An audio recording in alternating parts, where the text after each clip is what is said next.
Welcome back to another Hamza Chef devlog.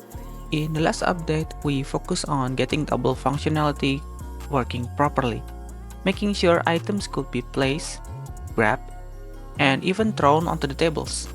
But now we need to tackle something even more critical, the progress system. Since tables are the primary way we interact with cooking mechanics, they need to communicate with items about their progress, whether it's chopping, cooking, or mixing in some cases. We need a way to track how far along an item is in its transformation process. That's where the progress functionality in the BP item comes in. Cooking and cutting progress is tracked using a progress bar.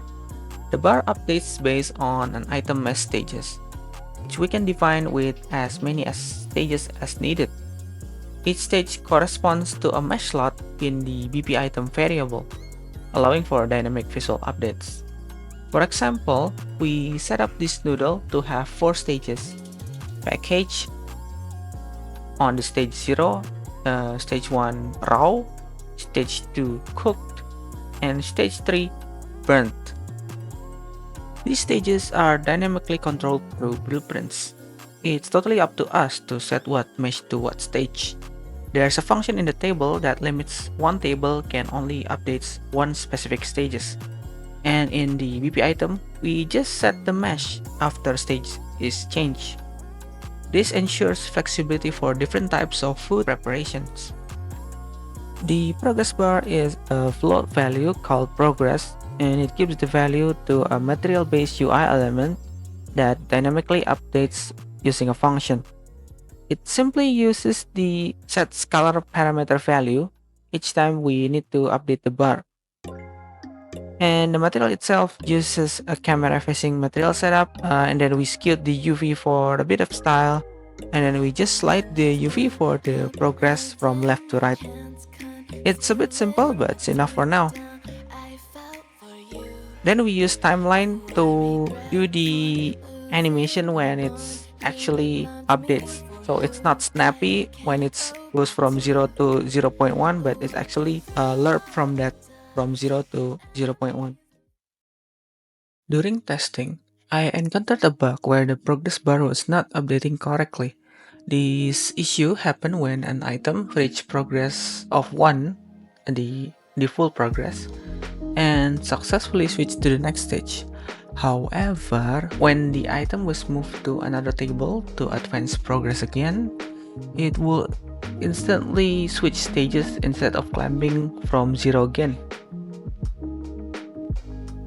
The fix was actually straightforward. After switching stages, I simply needed to reset the progress to 0 before allowing to advance further. This ensured that each new stage would correctly progress over time, rather than jumping instantly. If we see now there's still a bug in the progress bar, we can see that it resets to 0 but still progressing to 0.1 after switching stage. But let's just address this in the near future. We've come to the part where we are on the stove mesh. The stove mesh needed adjustment before being used in the game. I originally got the models from the assets that we use in the trailer, then chop and compress it to match the size of standard table. However, the model wasn't built for modularity. The back of the stove was missing faces, leaving a hole in the mesh. The fix was pretty simple. I used the fill hole tool to patch it up. Additionally, the origin point of the mesh needed adjustment. The center was off, making placement inconsistent. After fixing that, the stove was finally ready for integration into the game. Let's talk about how we actually made the cutting table. First thing first, I grabbed a cutting board from our trailer, then smash it into the duplicated table mesh, and merge the actor to create a new mesh. For functionality, the system begins when the table attacks and overlaps and grabs the item, placing it on top of the table. If the table is set as a cutting session, it does nothing and simply waits for interaction. If the table is acting as a stove, the overlap event continues in a loop, updating the progress of the item placed on the table. The player interacts with the station by pressing E or any assigned button in the near future, which then passes the action to the item currently placed on the table. This is done using the Update Progress Blueprint interface, ensuring a smooth communication between the station and the item. We've shown how the tables have a few booleans checked inside the logic. We have can be interacted, auto loop, toggle to interact, and interacted. All of that is actually self-explanatory. After we create blueprint instance from the table, we just need to tick off the can be interacted since the stove does not need to be interacted, and tick on the auto loop, tick on can give updates to enable the table to give updates, and then set the stage to progress to be 1 since we are cooking stage 1 raw to be stage 2 cooked.